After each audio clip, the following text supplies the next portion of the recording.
Hello?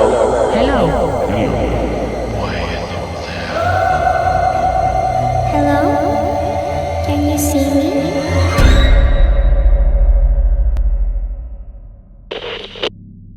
Assalamualaikum warahmatullahi wabarakatuh. Halo warga Desa Sukawedi. Kembali bersama saya Mr. Popo. Kali ini kita kedatangan tamu lagi istimewa. Jauh-jauh datang ya, nggak datang sih. Kita ngobrol lewat Zoom bersama dengan tamu yang belum lama kemarin juga berbagi cerita dengan kita di podcast ataupun di YouTube kita ya. Kita sambut aja langsung Mbak Sheila. Halo Mbak Sheila. Halo, Assalamualaikum. Assalamualaikum warga Wa- Desa Sukawedi. Waalaikumsalam. Waduh, lagi-lagi kedatangan tamu dari Surabaya. Kayaknya aku benar-benar harus ke Surabaya nih ketemu sama teman-teman di sana. Harus sepertinya ya. Buruan datang. Oh gitu. Karena aku juga ngeliatin YouTube-nya Mbak Sheila ini kalau sambil aku amatin kok cerita-cerita di sana juga banyak ya sebenarnya kalau Ya. Apalagi Surabaya itu kan kota pahlawan, penuh sejarah. Jadi aku tuh seneng banget sebenarnya bahas soal sejarah. Sebenarnya bukan ke horornya ya, bahas soal sejarahnya yang sedikit-sedikit membuat kita merinding. Dari episode satunya aja kalau nonton di YouTube-nya Mbak Sheila nanti saya share di sini juga. Hmm. Itu Mbak Sheila kan berbagi beberapa tempat-tempat serem juga ya. Dan itu di Surabaya ya semuanya ya. Ya, tapi lebih ke beberapa disclaimer-nya juga sih. Jadi kayak yang katanya horor, katanya ini, katanya itu tuh beberapa hal saya Ternyata, kebetulan bisa mematahkannya gitu karena beberapa bukti yang saya bawa gitu. ternyata hanya cerita gitu ya atau mitos mungkin gitu ya. Ya, urban Urban legend. legend. Hmm. Selalu kalau aku juga ke Surabaya tuh rasanya kayak ke Semarang, kayak ke Bandung gitu ya rasa-rasanya tuh ya. Vibe-nya tuh vibe kota yang tua tapi Betul. menyenangkan gitu ya. Aku suka sih kalau ke Semarang, kalau ke Bandung kebetulan belum pernah. Serius belum pernah ke Bandung? Belum. Kalau ke Semarang aku suka banget Semarang. Mirip-mirip lah ya sama Surabaya ya. Oh gitu ya. Bukannya Surabaya lebih kota gede gitu nggak sih dengan kemacetannya gitu? Oh iya sih, iya sih. Cuman maksudnya dari sisi bangunan-bangunannya ada yang unik-unik buat dikunjungin, yang tua-tua Ya. gitu loh. Betul, betul itu setuju sih. Iya, benar. Oke, Mbak Sheila, ini apa namanya? Kemarin kan juga sempat aku lihat DM juga ada yang pengen wah dilanjutin lagi ceritanya atau mungkin Mbak Sheila ada cerita yang lain nih. Boleh Oh iya, dibagi sama teman-teman warga Desa Sukawedi. aku grogi loh nih kali ini sama warga Desa Sukawedi. Langsung live loh, langsung live, langsung di record live. Jadi cerita yang aku bawa yang aku ceritakan ke Mister yang waktu itu tentang salah satu apartemen di Surabaya. Di Surabaya Barat. Makanya Mister ntar kalau ke Surabaya aku bawa ke sana ya. Waduh, waduh, waduh, waduh. Boleh lihat aja tapi ya kalau kalau mengalami nggak mau. Oh enggak. Nah, aku cukup dengar dari ceritaku aja. Nah, iya. Boleh, aku sambil matiin mic ya, sambil Jadi dengerin di ceritamu situ dulu kan ya. aku, ya, oke. Oke. Jadi warga Sukawedi ini notice itu kalau kita sambung-sambungin itu dia akan berkesinambungan gitu. Pengalaman saya terjadi di Tower satu. Pengalaman pertama saya terjadi di Tower satu. Pada saat itu ya, ya udah beberapa tahun yang lalu lah, tahun 2010-an lah pokoknya. Saya itu tinggal sama dua orang teman saya. Jadi tiga orang nih, tiga orang. Jadi tiga orang ini sama-sama sibuk kerja, akhirnya memutuskan untuk tinggal bersama. Sebenarnya keanehan itu mulai berasa, tapi saya sadarnya itu justru setelah mengalami kejadian itu. Kayak pikir-pikir, iya ya, kenapa kok aku milih tempat itu gitu. Padahal pada saat itu marketingnya itu memilihkan untuk show unit, itu ada kali 9 unit, tapi saya baliknya ke kamar itu lagi. Gitu nggak tahu kenapa gitu kan. Karena memang keputusannya waktu itu di saya sih. Jadi teman-teman saya itu udahlah apa kata Sela aja gitu. Tapi itu aku sadarnya itu justru setelah kejadian itu. Jadi kejadian pertama di Tower 1 itu malam pertamanya adalah gini, kejadian paling pertama. Karena emang aku ini 3 orang ini wanita karir semua kisahnya. Sama-sama pekerja semua. Jadi aku tuh ke apartemen itu benar-benar cuman untuk tidur. Bangun pagi, pulang malam buat kerja. Gitu terus atau enggak luar kota. Jadi jarang banget yang benar-benar stay atau gimana. Kalau libur aku pasti pulang ke Sidoarjo ke mamahku. Jadi benar-benar yang apartemen itu cuman untuk tinggal aja gitu. Nah, waktu itu aku ingat banget hari Rabu malam itu aku dikabari aku harus keluar kota. Nah, kan 3 orang tuh. Ada, aku boleh sebut namanya kan Mister ya? Jadi ada Vanessa, ada Sheila, dan ada Alena. Pada saat itu Vanessa sudah keluar kota, jadi otomatis cuma tinggal berdua, Alena dan Sheila. Nah, hari Rabu malam itu aku harus keluar kota. Hari Rabu malam tuh aku dikabari sama bosku aku harus ikut keluar kota. Akhirnya, tapi Kamis pagi berangkat, Sabtu itu udah di Surabaya gitu ya. Kamis berangkat, Sabtu udah di Surabaya. Kejadian pertama itu di hari Kamis, di malam Jumat. Aku udah lagi perjalanan, si Alena telepon aku, bilang gini, Sela, ini kunci kamar, pintu kamar kenapa nggak bisa dikunci sih dari luar? Gitu kan. Masa sih? Coba video call, video call. Orang aku tadi berangkat nggak apa-apa kok. Video call lah kita. Video call, ternyata emang bener, Mister. Kunci itu nggak bisa masuk dari lubang kunci. Tapi kalau dari dalam bisa tuh. Dari luar nggak bisa. Ya, terus akhirnya aku bilang, ya udah deh, ntar aku telepon marketingnya buat cek, gitu kan. Hari Jumat, ya udah aku nggak, terus temanku bilang ya udah aku GoFood aja nggak jadi keluar katanya gitu ya udah, hari dia nggak jadi keluar, udah deh tuh.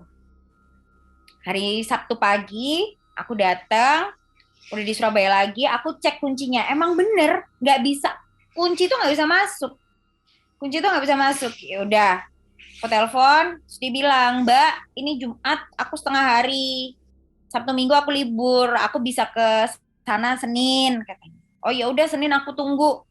Hari Sabtu kan. Udah deh tuh, hari Sabtu, pokoknya aku lupa pokoknya yang mengharuskan banget aku sama si Alena itu keluar dari apartemen. Terus akhirnya aku tuh punya ide gitu kan ya. Gimana caranya kita bisa keluar tapi nggak dikunci dari luar. Kan kita takut barang-barang ada laptop, ada apa gitu kan kita takut ya Mister ya. Terus akhirnya kita mikir, oh gini aja. Jadi aku tuh punya ide buat narik galon yang masih berat, pakai tali, tak tarik gitu loh Mister, sampai nutup pintu. Jadi logikaku gini, andaikan ada yang buka dari luar, itu tuh langsung natap ke galonnya gitu loh. Nah, oke, ya udah deh gitu aja caranya gitu kan.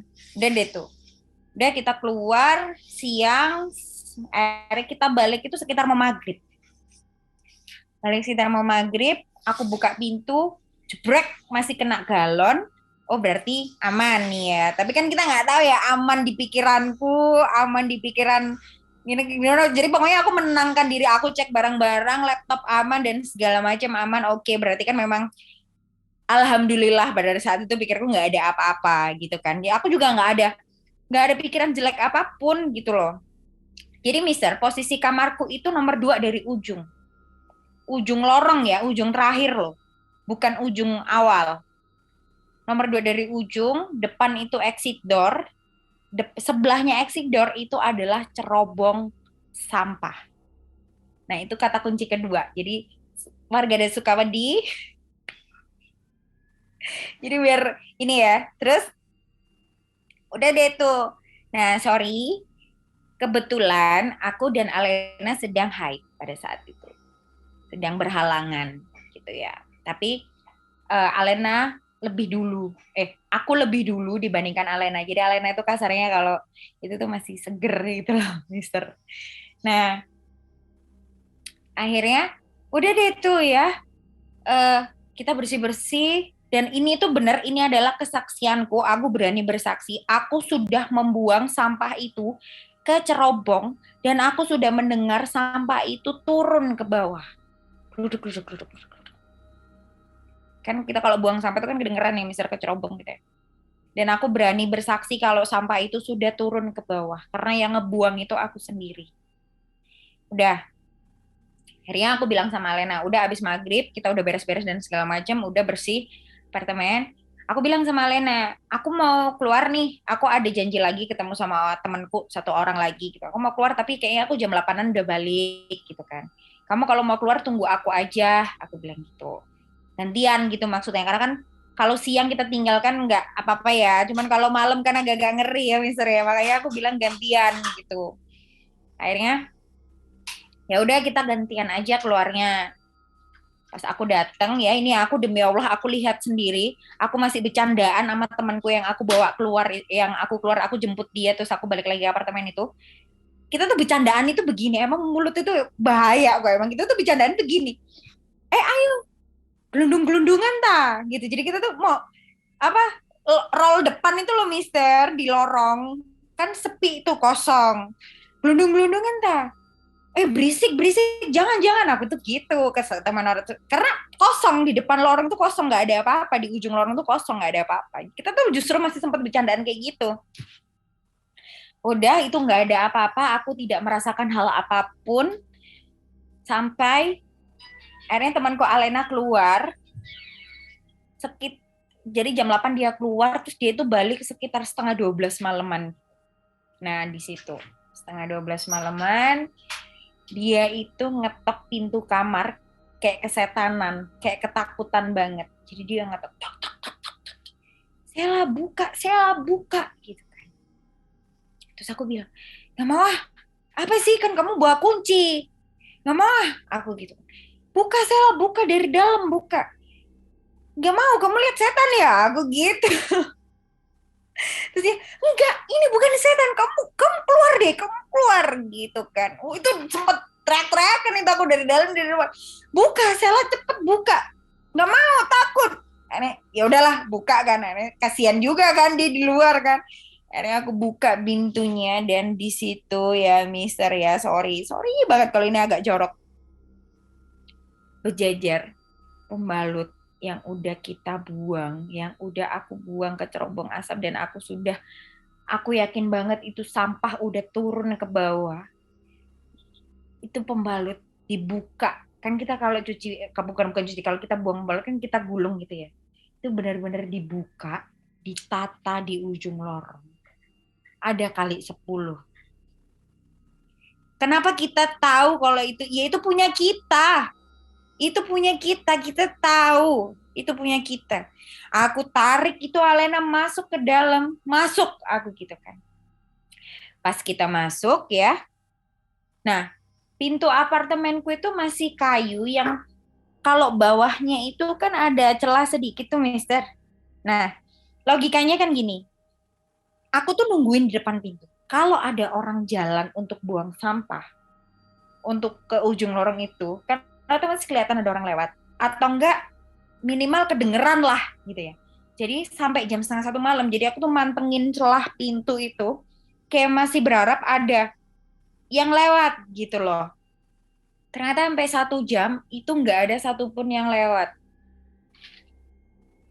Dan aku udah panik banget. Akhirnya aku sama Alena bilang, yaudah sih itu kan punya kita.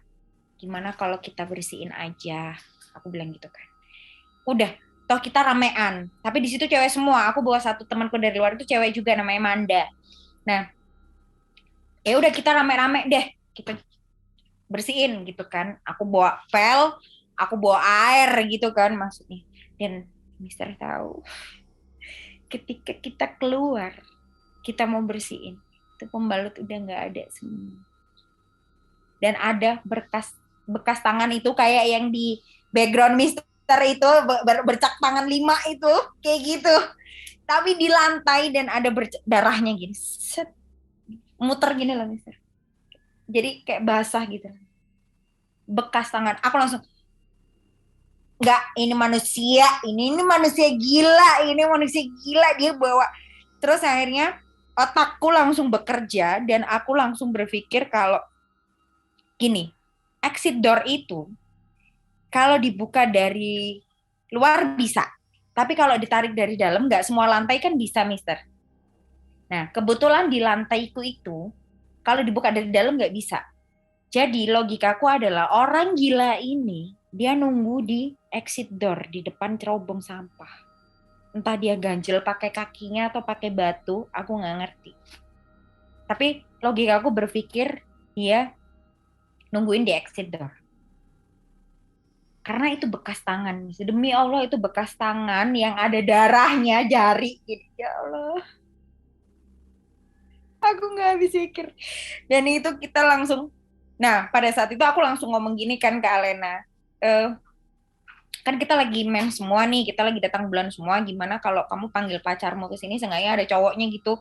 Terus suruh sholat di sini. Kan kita nggak tahu ya, misalnya kalau manusia segila apa yang mau ngambil sampah dari bawah, di bawah naik lagi ke lantai 15 itu kan, gitu kan. Kalau itu bukan manusia, itu makhluk yang tidak terlihat, kenapa kok ada bekas tangannya gitu loh. Iya kan? Karena aku jadi masih, ya udahlah panggil pacarmu ke sini suruh sholat deh, aku gitu paling enggak kita malam ini tenang dulu gitu loh maksudnya kan, kita udah takut banget jam 1 malam. Nah, hal lain yang tidak pernah aku ceritakan adalah ternyata malam itu Mister ya, security itu dipecat massal dan CCTV itu nggak nyala. Jadi setelah kejadian tangan itu, aku tuh ada tetangga yang biasanya suka ngambilin laundry aku gitu loh Mister. Aku telepon kan, aku tanya, Bu, aku gini gitu kan. Ya Allah Mbak, kok bisa sih? Bu, ini nggak sih ada security nggak sih? Saya mau lapor nih. Kan maksudnya kalau andaikan itu manusia berarti it means itu adalah tindak kejahatan dong untuk kita ya kan. Loh, Mbak Sela nggak tahu apa? Enggak Bu, ada apa Bu? Ini security lagi dipecat semua hari ini, jadi kita nggak ada satupun. Pantes waktu pulang itu kok nggak ada yang biasanya suka nyapa malam Mbak Sela atau apa gitu, nggak ada. Pantes kok sunyi banget dan nggak ada CCTV dong. Itu tuh kayak langsung apa ini? Kayak pas banget gitu kan. Akhirnya aku menyambungkanlah dengan pintu kamarku yang nggak bisa dikunci dari luar. Nah, udah deh itu. Udah malam, ya udahlah. Akhirnya aku memutuskan sama Alena gini, udah kita nggak boleh keluar sendiri-sendiri. Kalau aku keluar, kamu juga harus keluar. Kalau kamu keluar, aku harus juga keluar. Kita harus bareng terus nih. Ini kita nggak tahu nih sasarannya siapa gitu kan. Nah, akhirnya besoknya, karena aku tuh kan tiap hari Minggu itu selalu ada Mbak yang datang untuk bersih-bersih kamar itu loh, Mister. Nah, kebetulan Mbak itu datang. Jadi akhirnya aku bilang, Mbak, kita tadi malam habis ada kejadian tuh gini, Mbak mau nggak? Jadi aku kayak punya ide aja gitu loh untuk ngebongkar kamarku malam itu, hari itu gitu kan. Mbak, bantuin saya bersih-bersih ya, bantuin saya ngebongkar. Maksudnya saya mau tata ulang gitu kan. Terus dia bilang, oh iya Mbak gitu. Akhirnya nggak tahu kenapa ya Mister, nggak tahu, emang mungkin perasaan orang yang udah takut ya. Jadi kalau Mister tahu, kalau di kamar mandi apartemen itu ada kayak plafon yang bisa diangkat gini loh Mister, terus bolong. Nah, di kamarku itu ada 2 bentukan plafon yang bisa diangkat itu, yang satu di atas kitchen set, yang satu itu di kamar mandi. Nah, dua-duanya itu nggak tahu kenapa aku tuh kok kepengen banget ngebuka gitu. Tak buka, tak angkat, set, aku gini, tanganku aku gini, aku cek. Dan di situ aku menemukan baju tidur dan underwearku di atas itu. Di kamar mandi aku menemukan underwearku dan underwearnya temanku. Aku langsung bongkar, aku takut ada CCTV yang tersembunyi lah, apalah. Aku kan udah nggak tahu kan, takut ya, namanya takut kan. Terus wah, ini orang gila. Akhirnya sampai aku cari tahu lah ya itu Mister bentukan building apartemen gitu kayak mana gitu kan ya. Ternyata di situ aku baru tahu. Jadi ternyata untuk building, untuk plafon kamar mandi itu, untuk apartemen itu memang satu lantai itu tembus. Jadi eh, kemungkinan terburuknya kalau memang dia memang manusia gila itu tuh dia dari memang dia nggak ngebuka pintu, tapi dia dari masuk dari situ. Itu aku udah takut banget.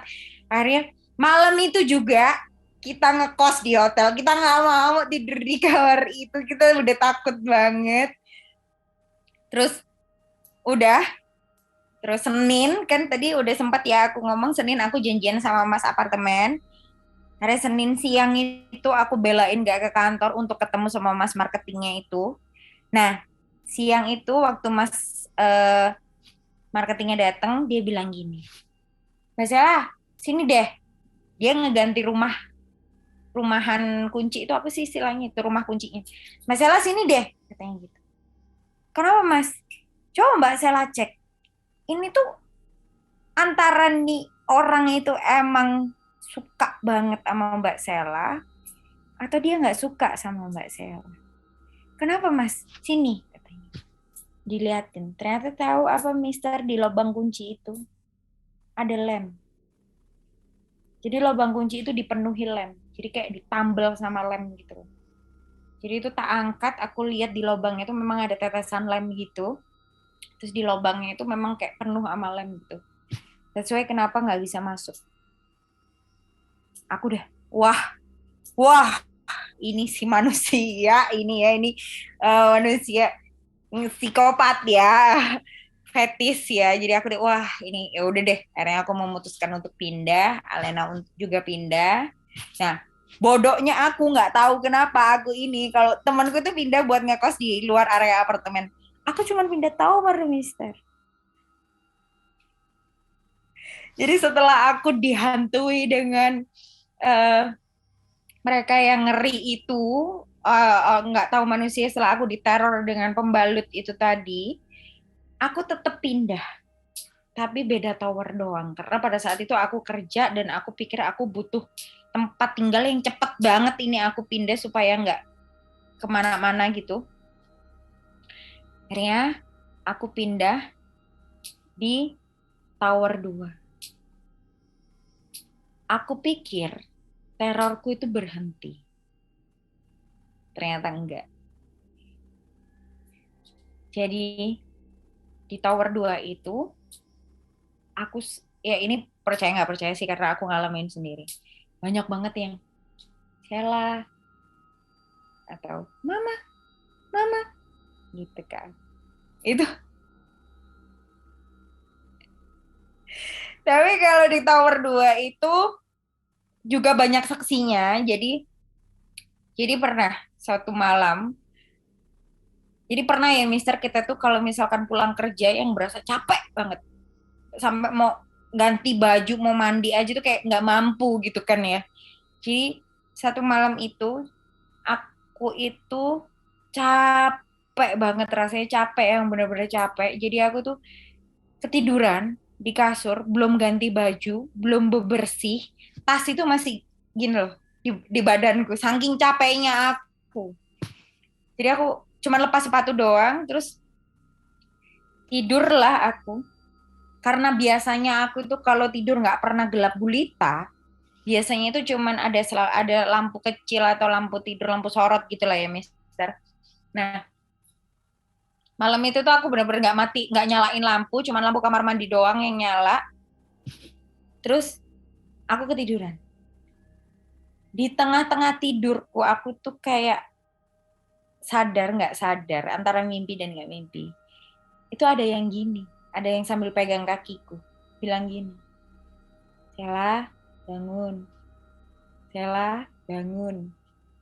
Demi Allah, itu aku langsung berdiri.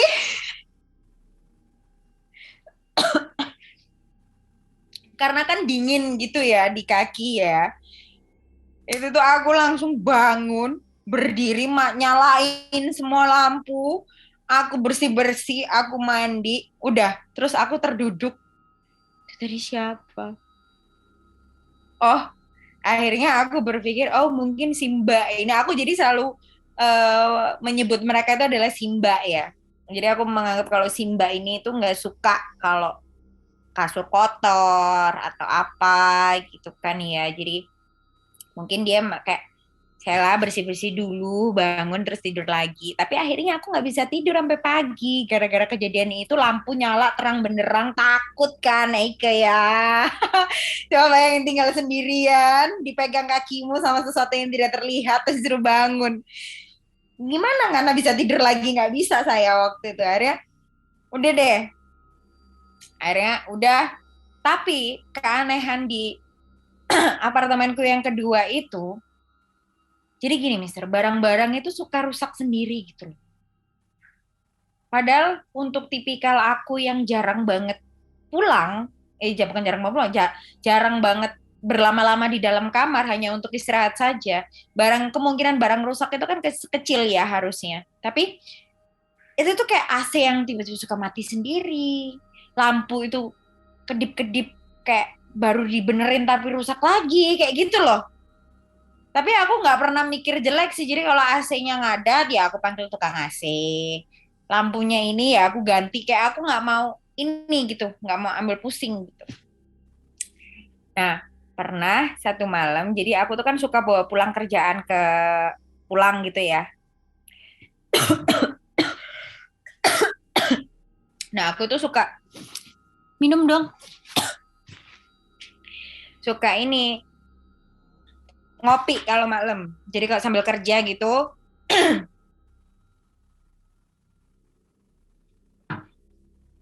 sambil kerja gitu aku tuh suka sambil bikin kopi gitu kan, Mister ya.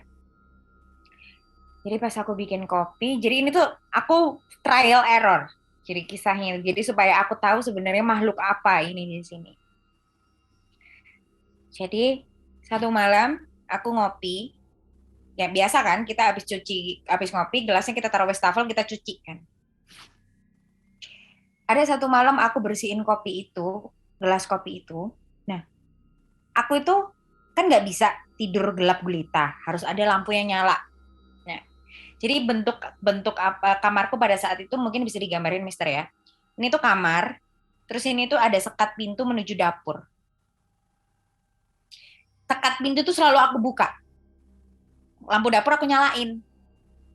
Gitu loh. Jadi biar nggak terlalu gelap banget. Takut soalnya kan kalau gelap banget. Nah, pada saat itu lampu tak nyalain, sekat tak buka. Dan aku tuh bener ya, ekor mataku tuh aku ngelihat ada seseorang di situ berwarna merah. Dia mainin gelasku.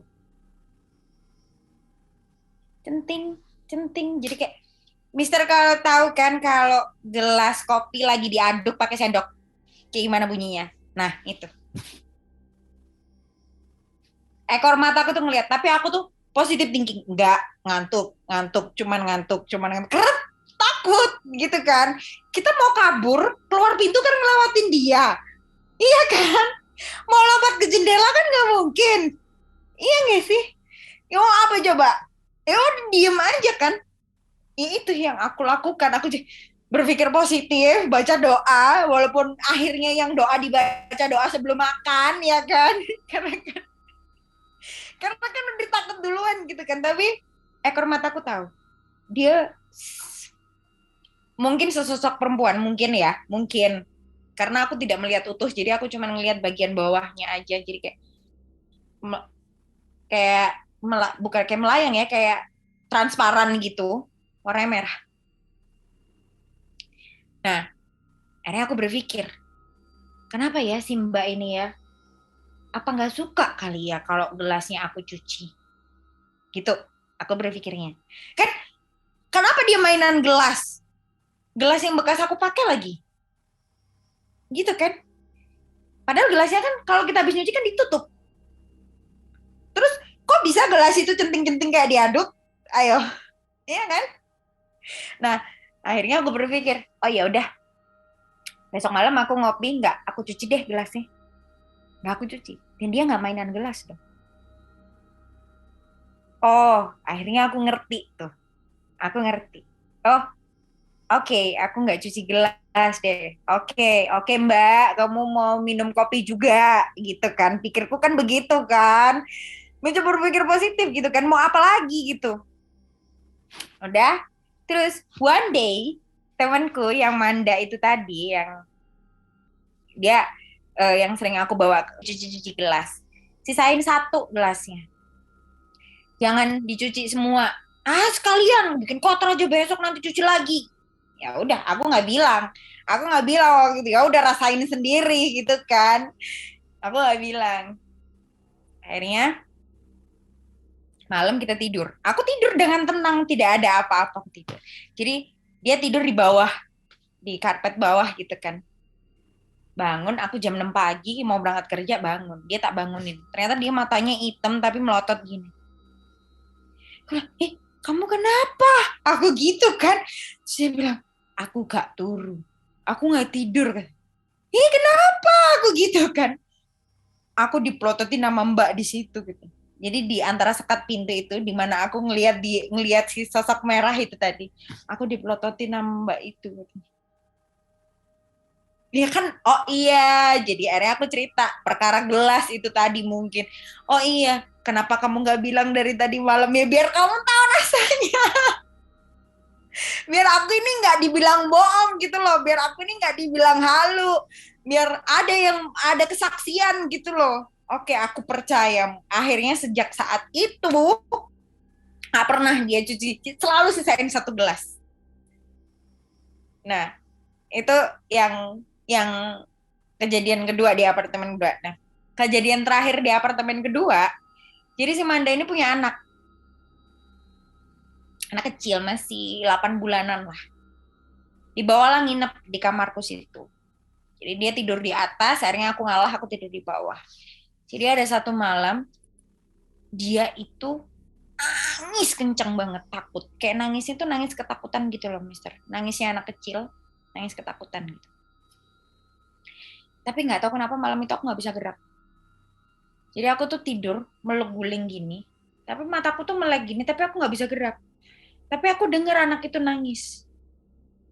Jadi aku cuman meluk guling gini, cuman gini.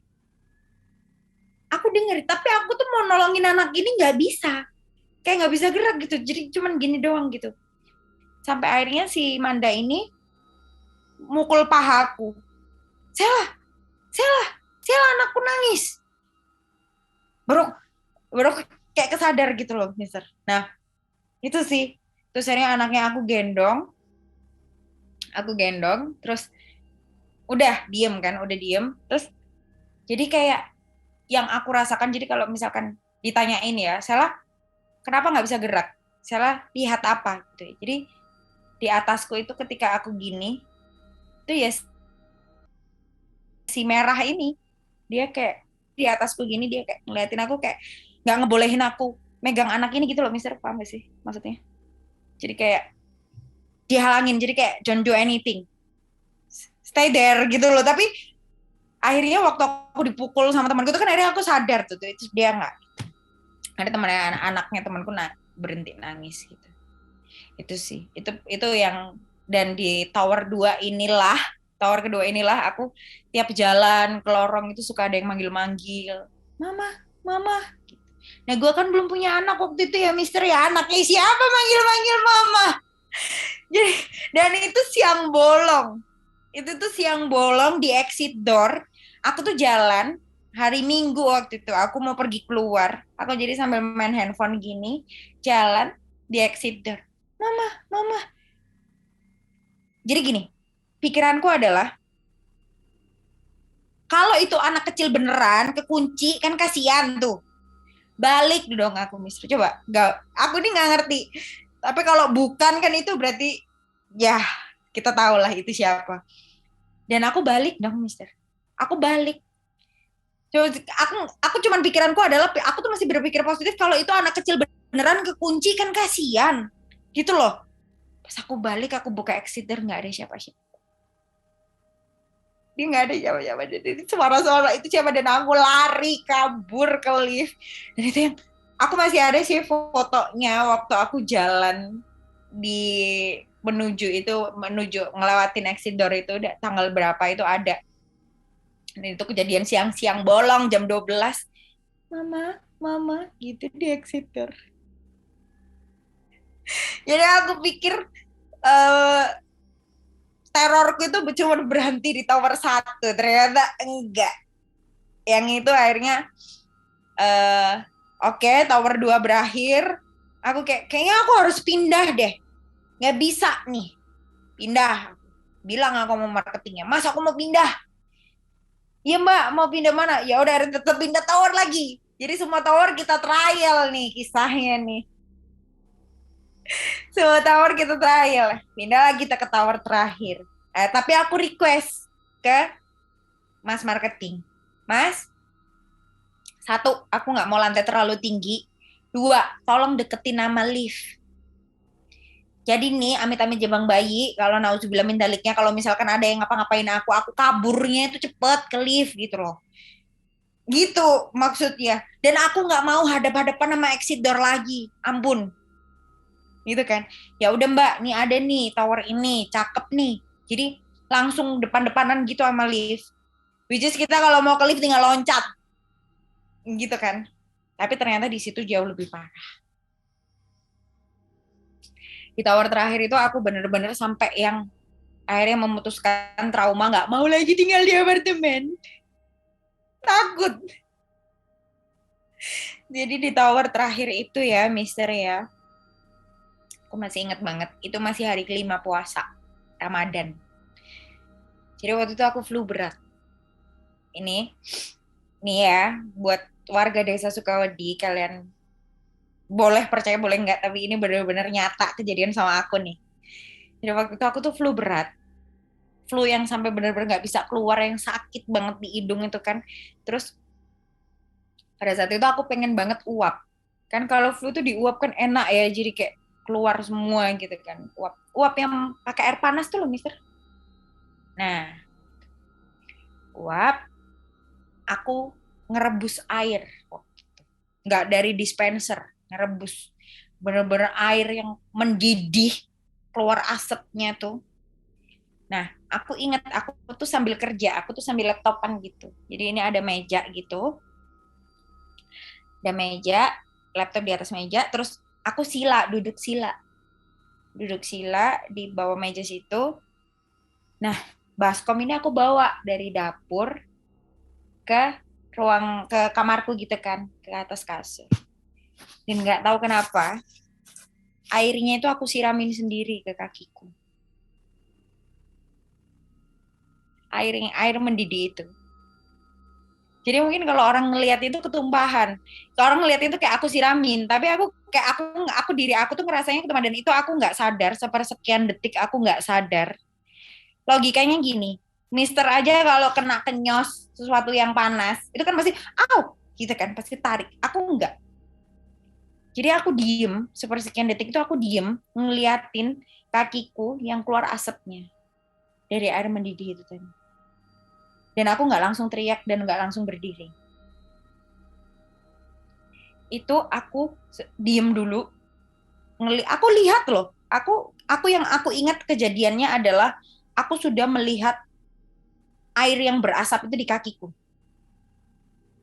Tapi kejadian ketika aku menuangkan air itu aku nggak ingat, nggak tahu. Jadi siapapun yang tanya mamaku, semua tanya gimana kejadiannya, aku juga nggak tahu, aku juga nggak inget gitu loh.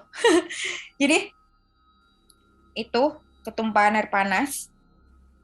Baru pas aku sadar, aku ngelihat kakiku gini udah berasap, baru aku berdiri, aku teriak, udah deh itu langsung kita ke rumah sakit. Aku kan tinggal sama temanku. Kita ke rumah sakit, ke UGD, dan ternyata luka bakar 10%.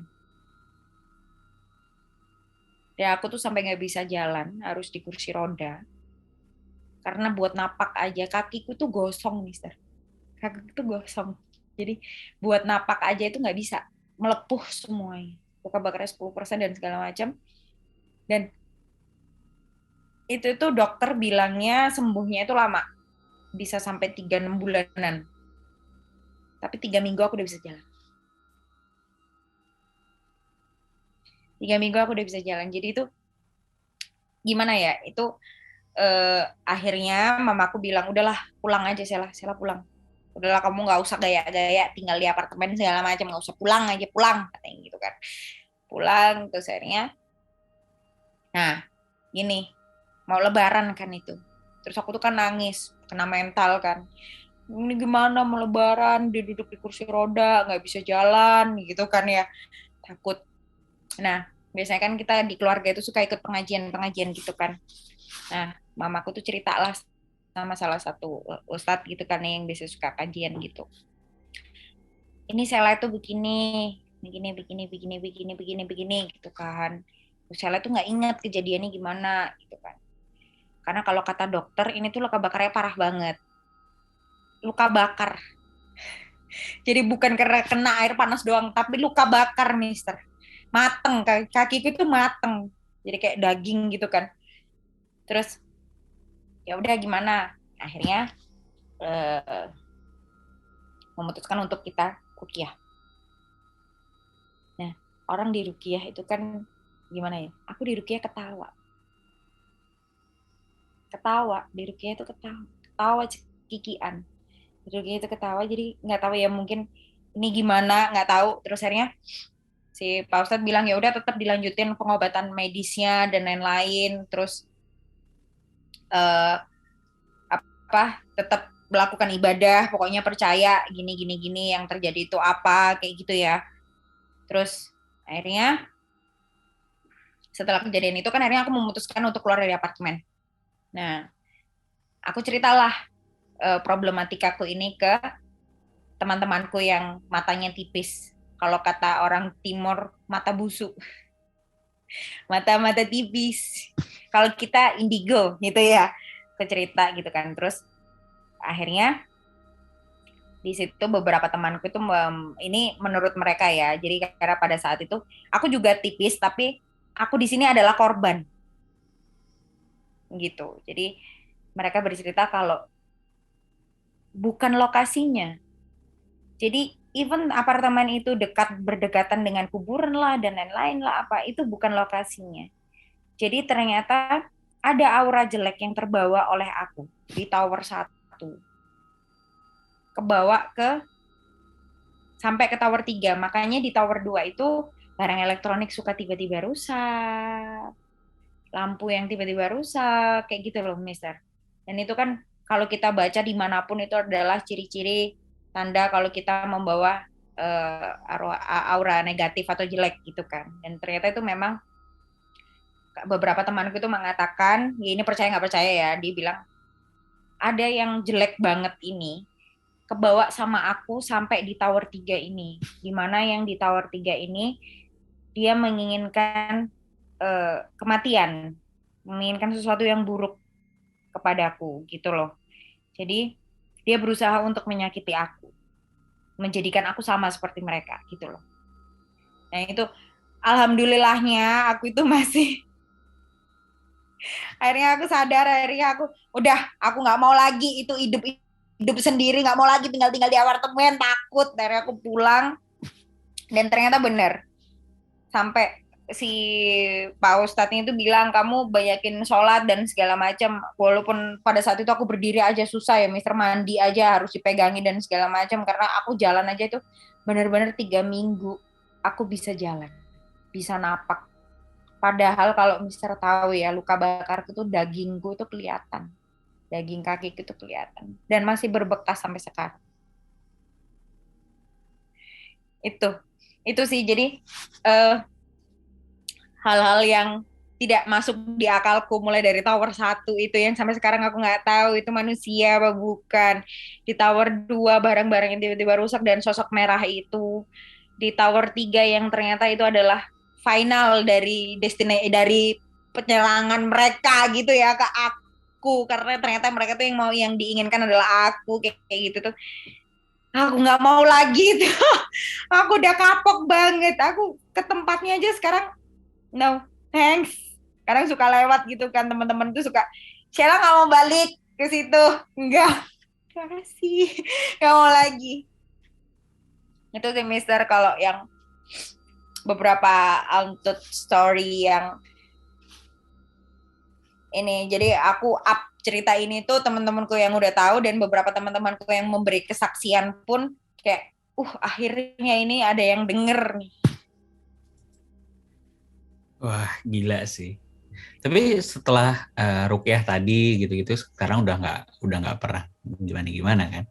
Oh, kalau sekarang itu seperti yang saya katakan di awal tadi, kalau saya adalah ratu, the queen of evil. itu adalah predikat yang diberikan kepada teman-temanku ya, karena aku kemana-mana itu suka ada yang keikut gitu. Ada aja ngeliat apa gitu. Aku sampai sekarang masih masih kelihatan tipis-tipis gitu, masih iya ada gitu, itu dia muncul, itu tuh aku masih kelihatan, Mister. Tapi kalau nggak seperti dulu lagi setelah aku melahirkan. Tapi nggak ruqyahnya nggak dilanjutin. Sampai aku berapa bulan ya, pokoknya sampai habis lebaran tuh sampai 3 bulan tuh masih diituin terus sampai aku bener-bener dibilang oke. Terutama aku harus ninggalin tempatnya dulu sih, kata mamaku gitu. Udah kita nurut-nurut aja lah demi keselamatan. Ya. Jadi kalau teman-temanku juga gitu kan dulu waktu aku di rumah Eyang kan juga sama Mas Gaduh itu. Ya, kalau bisa dibilang bukan cuma kita doang ya, hampir semua orang yang pernah ke sana pasti mengalami gitu kan. Rumah Eyang itu aku juga sempat diceritain sama Mas Gaduh, itu emang wah epic sih kalau itu. Kalau itu memang berkepanjangan sampai akhirnya udah kayak berteman sama kucing gitu.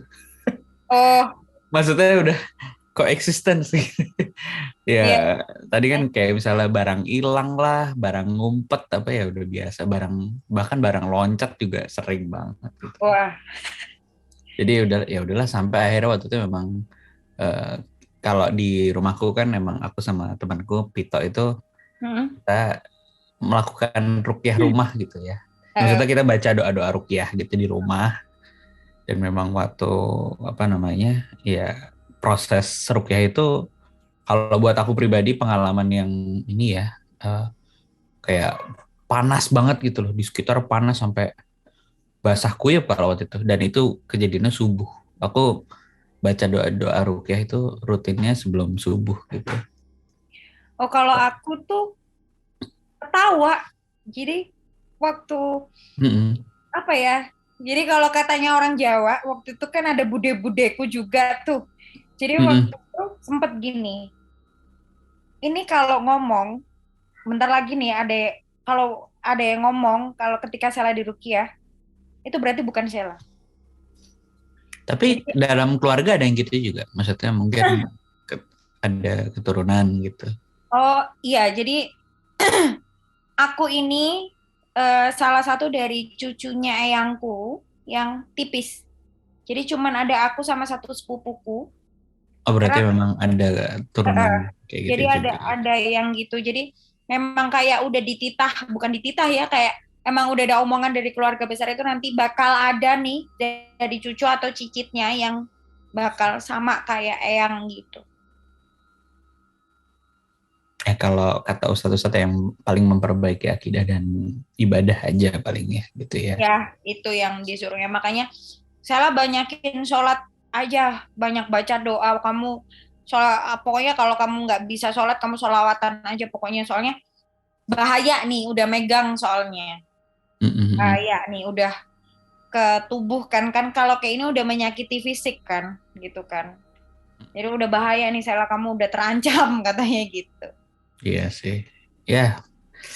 Wah, ceritanya sih mengerikan banget. Sampai tadi yang aku juga pernah satu kali liburan ke sebuah kota gitu ya. Gara-gara cerita Mbak Sheila tadi di tower kedua tadi. Jadi itu aku bawa anakku kan, masih usia setahun kali ya. Lagi pergi bareng keluarga besar, bahkan sama bapak ibu mertua gitu, nginep di satu hotel. Ini apartemen yang sewa apartemen gitu. Tapi emang buat 1-2 hari gitu. Nah, di malam pertama anakku nih nangis bahkan sampai pagi. Aku tidur sampai di lobi. Loh. Iya, soalnya aku bawa keluar kamar dia itu diem. Kalem. Udah tidur di pelukan aku, kan aku gendong anakku perempuan. Udah tidur pulas, baru buka pintu apartemen, nangis lagi sampai subuh. Aduh, terus hari berikutnya sama kan gitu. Tapi Hmm. payahnya aku kayak nggak mikir dari awal sih. Sebenarnya hotelnya tuh apartemen tuh bagus, bersih gitu, terang gitu. Hmm. Terus dari kedua kok ini wah aneh nih. Aku juga ngerasain kayak nggak enak gitu. Hmm. Aura aura ya tahu kan kamar yang ya kita sendiri nggak nyaman gitu ya. Hmm. Itu nangis sampai malam. Nah, terakhir aku bilang sama resepsionisnya, bilang boleh nggak ganti kamar. Begitu ganti kamar, diem udah nggak ada apa-apa. Oh, oke. Jadi, Oke, jadi tuh aku kayak wah ke flashback. istilahnya Ada, kayak ada wah betul. kayak gitu berarti ya. Ya padahal kan kita juga nggak lihat apa-apa sih sebenarnya. Kita nggak lihat apa-apa, tapi kan berasa. Mm-mm, Kalau mm-mm. saya itu gini, jadi kalau saya pergi ke satu tempat, kalau aku pengen banget masuk ke situ, itu malah harus curiga tuh. Ada apa di Ada bawah? dorongan gitu ya. Ada Iya, dorongan. akhirnya aku jadi seuzon kan ya, Mister ya jatuhnya ya. Bener nggak sih? Jadi seuzon kan, karena aku trauma ketika aku di Tower satu itu, di apartemen Tower 1 itu, aku sangat menginginkan tempat itu gitu loh. Dan asal Tapi kan sebenarnya bukan tempatnya kan tadi. Mister tahu itu ya, dia itu lantai tinggi kan, kita kalau kita tahu lantai tinggi di apartemen itu semakin tinggi semakin mahal nggak sih sewanya? Harusnya. Nggak tahu, aku sih belum pernah nginep Iya. di. Jadi kalau sewa apartemen itu kalau semakin tinggi itu harganya sedikit lebih mahal, tapi aku dapat harganya itu murah banget. Nah, yang murah itu yang mencurigakan kalau buat Iya, aku. aku tuh makanya takut sekarang. Jadi kalau kalau misalkan kita wisata ke tempat-tempat apa gitu ya, kalau misalkan ada waktu itu aku di Jogja ya, kayak ada satu tempat wisata ini kayaknya pada pada pada tahu semua lah. Aku tuh pengen banget ke situ gitu kan. Pengen banget aku masuk ke situ. Ini waktu itu di Jogja sih. Ternyata bener, aku Ya begitu terlepas lagi. di rombongan. Ternyata bener, aku disesatkan sama yang ada di Ya situ. ampun. Tapi kalau masalah sewa murah itu aku juga pernah tuh di Genting di Malaysia tuh. Hmm. Kok ini dibandingin yang lain-lain murah banget ternyata memang ya begitulah. Bekas polis lain curiga. Nggak tahu sih kalau bekas apa. Cuman ya cukup horor tapi ya udahlah kita ya udahlah sholat aja malah malam-malam ngaji sama anakku di sana. Mister, tapi ya, ini menurut pengalamanku, Mister ya. Mm-mm. Ketika aku ini, jadi gini kan, ya aku ini kan bukan yang Muslim yang taat gitu bukan ya, tapi kan aku ya tetap on track ya, aku tetap on track gitu kan ya, aku tetap di jalan yang benar gitu kan, Mas.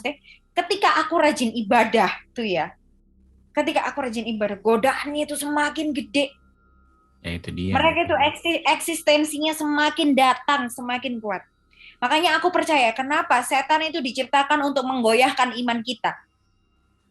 Ya tapi Tapi kalau ya kita itu. sholatnya bolong-bolong, itu Ya dia malah seneng jadi teman. ya malah seneng. Jadi mereka nggak ada eksistensinya tuh. Ya, Tapi kalau akunya ini, wah, sekelebatan, sekelebatan, gitu. Itu aku percaya banget sih. Makanya kalau ada ceritanya siapa ya waktu itu aku pernah dengar di podcastnya Mister itu, Mbak Wi. Mbak Wi. Aku waktu itu juga sempat DM-an gitu kan. Jadi Mbak Mm-mm. Wi itu bilang, tapi Mbak kenapa ya aku tuh kalau aku rajin satu rumah pada sholat semua, malahan mereka tuh makin kenceng. Sama berarti kita tuh. Ya Aku bagus berarti emang cobaan begitu. iya, Ya kalau memang ada beberapa ini kan beberapa yang bukan dari hadis ya, emang kita harus rajin baca baca Al-Baqarah gitu kan, pindah-pindah. Soalnya juga pindah-pindah kalau di rumah gitu ya. ya gangguan ya biarin aja itu. Tetap kita harus meluruskan ibadahnya itu. Iya benar itu memang. Supaya makin lama dia juga capek kali lama. Ada yang capek-capek juga, iya emang bener. Emang kitanya yang harus kuat gitu. Mungkin kalau di film tadi aku baru nonton film tuh Pengabdi Setan tapi yang pertama tuh. Yang film jadulnya di Netflix ada itu. Yang Jadi kan disuruh sama ustadznya ceritanya kan disuruh ustadz, dia kan emang nggak pernah diajarin sholat dan ibadah dan lain-lain sama keluarganya. Terus tiba-tiba ada penampakan di rumahnya, ada yang ilmu hitam juga di rumahnya. Terus akhirnya ada ustadz yang bilang, nih kamu sholat yang benar gitu. Tapi saya nggak pernah sholat gitu. Ya udah makanya sholat gitu. Dikasih buku panduan sholat. Nah pas sholat tiba-tiba kacanya dipecahin sama si demitnya itu. Akhirnya dia batal sholat. Nah itulah. Jadi maksudnya dia jadi malah nggak jadi sholat. Makanya karena kan. takut. Jadi akhirnya ya udah itu yang dikendaki setan ya begitu. Sama kayak kalau sholat tahajud malam. Ada aja ya. Ada aja yang akhirnya nggak deh, nggak jadi. Nah itu yang nggak boleh. Itu kayak ngeri banget. Tapi kalau kejadian paling terdekat nih ya, Mister ya, yang baru banget nih ya aku alamin. Jadi aku tuh pada saat itu kan jadi gini, aku ini kan ngekos di Surabaya.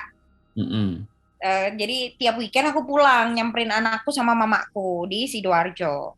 Jadi pada saat itu aku tidur di kamarku sendiri di rumah mamaku di Sidoarjo. Jadi aku tuh tidur dan di mimpiku itu aku tuh lagi lihat kayak kosan gitu sama satu temanku lagi di dalam mimpi. Nah, tapi di dalam mimpi itu gini, yang aku ingat ya percakapannya itu gini. C, jadi aku tuh kalau sama teman-teman kan suka dipanggil Cece gitu kan. C, ini kamarnya bagus sih, tapi kok pintu lemarinya buka tutup sendiri sih? Jadi mitra kita kalau misalkan pintu lemari kayu itu kalau kebuka sama ketutup itu kan jebret, ngek gitu kan. Nah, di mimpiku itu pintu lemarinya itu kebuka ngek gitu. Tapi di mimpiku juga bentuk lemarinya itu seperti lemari yang ada di kamarku sekarang.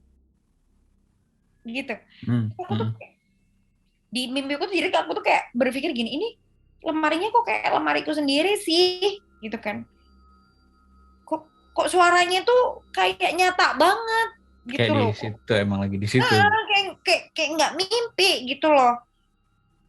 Akhirnya jam 3 pagi aku kebangun, aku ngeliat pintu lemari itu kayak abis kebuka terus ketutup jebret. Abis ada yang buka terus nutup secara cepat. Jebret. Wah, ini sih nggak mimpi ini sayang. Iki tenanan iki. Tapi aku deh, bentar lagi subuh, udahlah, terserah aku gitu ya, udah tidur lagi, udah lemes. Ternyata ini ya, beneran dong. Bukan mimpi itu. Itu nggak mimpi. Aduh. Lemariku kebuka awal ketutup beneran. Itu sih kejadian paling deket. Tapi aku setelah melahirkan itu Mister, jadi sedikit kayaknya sih ke anakku ya, tapi nggak tahu sih. Anakku tuh suka ini sendiri.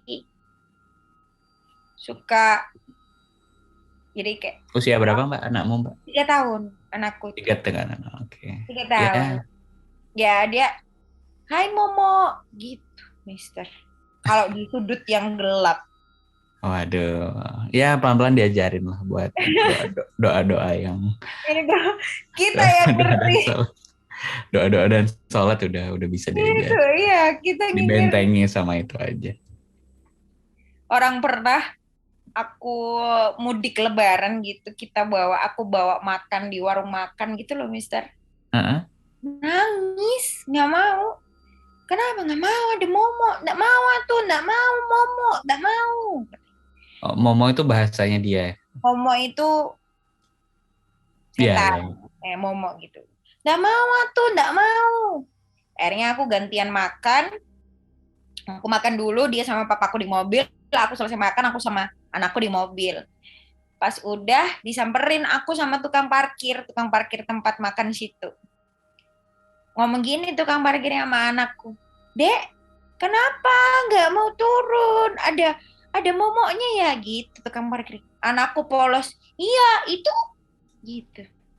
Astagfirullahaladzim. Nah itu gitu.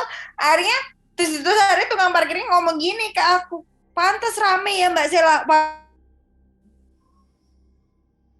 Aduh, aku nggak berani bilang iya, Mister, beneran tatah orang. Kita lagi di luar kota. Oke, pantas ya? Aku ketawa aja. Pokoknya nggak berani jawab iya pokoknya. Takut, Aduh. takut bener. Iya, Anak iya, iya, iya. jawab iya itu ditunjuk sama dia. Mbak Sheila, makasih loh. Iya. Ini obrolan yang cukup Thank panjang you banget, dan seru banget Mister. ceritanya. Nanti Iya, kalau ada kesempatan lagi, bolehlah kita ayo kita, Mister, ngobrol-ngobrol lagi. saya yang ke Jakarta atau Mister yang ke Surabaya? Kemarin ada rencana meeting sama partnerku ke Surabaya. Nanti berkabar aja. Kita Barangkali bisa ke Mas Rudi. kopdar sama teman-teman yang di Surabaya. Banyak banget teman-teman di Surabaya.